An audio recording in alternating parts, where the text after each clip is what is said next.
ఆదిలాబాద్ పట్టణంలోని శ్రీ వాసవి కనికా పరమేశ్వరి ఆలయంలో శోభకృతునామ సంవత్సరం ఉగాది పర్వదినాన్ని పురస్కరించుకుని ఆర్యవైశ్యం సంఘం ఆధ్వర్యంలో ఉగాది పచ్చడి కార్యక్రమాన్ని నిర్వహించారు. మహిళలు, చిన్నారులు సంప్రదాయ దుస్తులు ధరించి షడ్రుచులు కలిగిన ఉగాది పచ్చడిని తయారు చేసి వితరణ చేశారు. మహిళలు పచ్చడిని అందజేసి తమ భర్తల ఆశీర్వచనాలు అందుకుని తెలుగువారి సంస్కృతి సాంప్రదాయాలు చాటి చెప్పారు.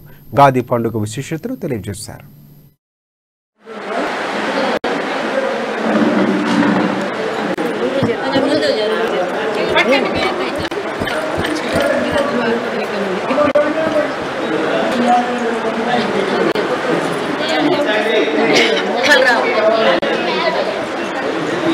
శుభకృత్ నామ సంవత్సరం పూర్తి చేసుకొని శోభకృత్ నామ సంవత్సరాలు అడుగు పెడుతున్న సందర్భంగా ముందుగా అందరికీ ఉగాది శుభాకాంక్షలు.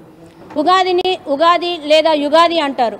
యుగాది అనే మాట సంస్కృత పదాలైన యుగ మరియు ఆది నుండి ఆవిర్భవించింది.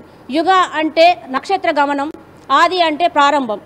ఉగాది అనగా కొత్త యుగానికి ప్రారంభం ఈ రోజే అని అర్థం. మన పురాణాల ప్రకారం సోమకుడు అనే రాక్షసుడు మన వేదాలను హరించి సముద్ర గర్భంలో దాక్కొని ఉండడం వల్ల మత్స్యావతారంలో ఉన్న శ్రీ మహావిష్ణువు సోమకుడిని హతమార్చి ఆ వేదాలని బ్రహ్మదేవునికి తిరిగి అప్పచెప్పడం వల్ల ఆ బ్రహ్మదేవుడు ఈ రోజే మళ్ళీ తిరిగి సృష్టిని ప్రారంభించాడని అంటుంటారు. శుభకృనామ